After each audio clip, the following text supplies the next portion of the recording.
So let's turn our focus to the central limit theorem. Central limit theorem deals with the normal distribution, but now instead of looking at the population, we're going to look at just a sample.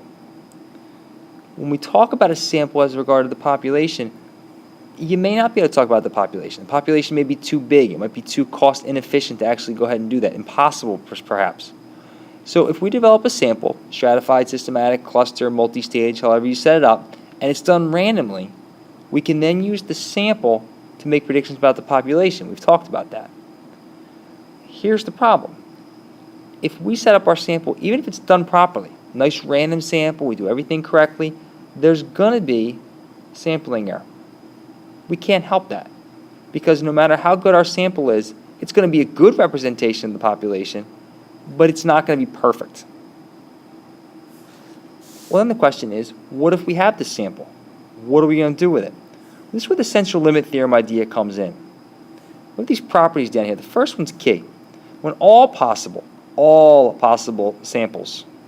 So if you take a population and you're going to make a sample size of, let's say, 100, you need to be able to look at every single possible scenario, every possible sample of 100 people. I'm not saying you need to get all those people. You have to be able to look at all those people. If that happens, you're going to end up with the mean of the population equal to the mean of the sample. So what we're basically saying here is they're going to be the exact same thing. Our standard deviation changes though. Now you're going to take the standard deviation of the population and you're going to divide it by the square root of n being your sample size. What happens here when you do the central limit theorem, no matter what your population distribution is, if it's normal, if it's skewed, if it's uniformed, when you do the central limit theorem, your sampling distribution is always going to be normally distributed, which means all the rules based on the standardized scores we can now use. If your sample size increases and gets bigger and bigger and bigger and bigger, these two things will become almost the exact same thing. Don't worry about that. Don't focus too much on that. So look at our first example here. We're dealing with children between the age of 2 and 5, and the average number of TV they watch, hours of TV, is 25. That's my population mean, with a standard deviation of 3.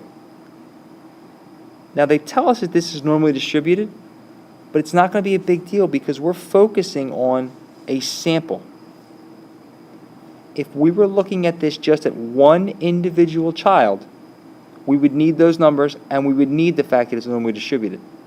The fact that we're looking at a sample says to us, no matter what the distribution was in the beginning, the sampling distribution will be normal. Here's the thing. My x bar is going to be the same as my mean. But my standard error is not 3. It's 3 divided by the square root of, my n value in this case is 20, divided by the square root of 20, which is going to give me a value of 0.67.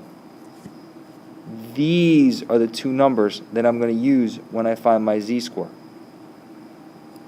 We're talking about greater than 25.8. Here's my x value. I'll put that in. Subtract my mean. Divide by my standard deviation, or when we're talking about sample, standard error. That's going to give me a z-score of positive 1.19. If I draw this out in a nice curve, I'm talking about the area above that z-score. So then this number here would be my lower bound. My upper bound would be infinity. And when I put it in, I find the area under the curve to be 0.18. So the probability that I will end up with a group that has a greater than 25.8 hours of TV watched on average is this number. Or I could say 18% of my samples. Look at the next problem. The average age of a vehicle in the U.S. is 96 months, standard deviation 16 months. Again, it's approximately normally distributed, That's great if we were looking at one individual car. But we're looking at 36 of them. So my mu is 96, which means my x bar is also 96. My standard deviation is 16. Well, then my standard error is going to be 16 divided by my n value, square root of 36, and that's going to give me a value of 2.67, positive. I find my z-score. We're trying to find out probability that it's between 92 and 100, so I have to do it for 92.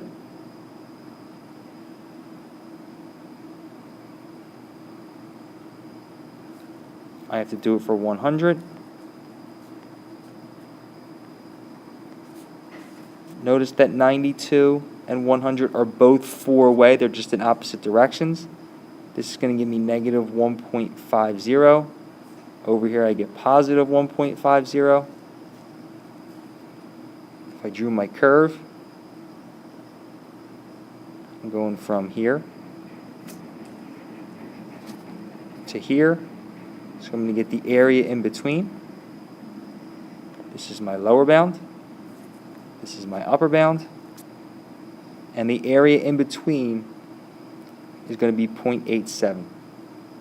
So the probability that if I go out and find 36 cars randomly sampled, the probability that their age, average age, mean age, will be between 92 and 100 is 0.87, or 80% of my samples.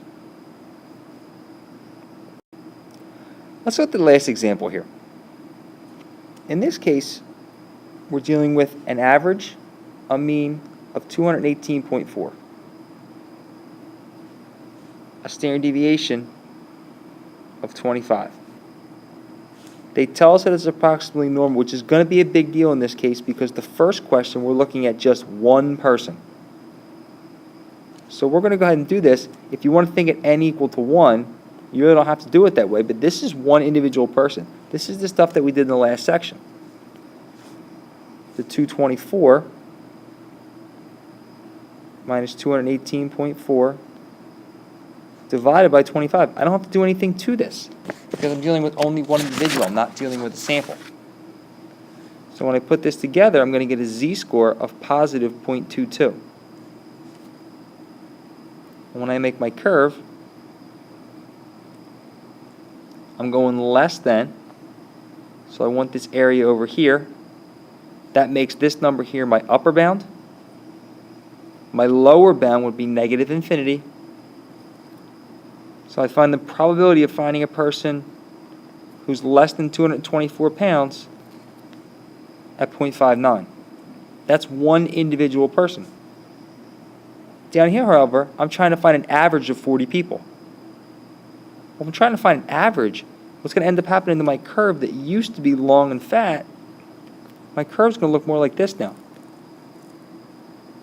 Because the extreme values, if there's one extreme value in that sample of 40, it's going to be weighed down by the other 39. So what ends up happening here is my x bar stays exactly the same, but my standard deviation is going to get considerably smaller because I'm dividing by the square root of the sample. So what ends up happening is I end up with 3.95. There's a lot less deviation. This is very well spread out because it's 25. That's why this is a fat graph. This is very tall and narrow because the deviation's a lot smaller, which compacts everything. Which means when I go to find my z-score, the top looks exactly the same. But the number I'm dividing by has gotten a lot smaller. Since my denominator got smaller, my z-score is going to get bigger. So now I'm not basing on a z-score of 0.22, I'm basing on a z-score that's way up here. The area of my curve is going to grow. It ends up being 0.92. So the probability of getting a sample of 40 that has an average of less than 224 is considerably higher than just finding one individual person.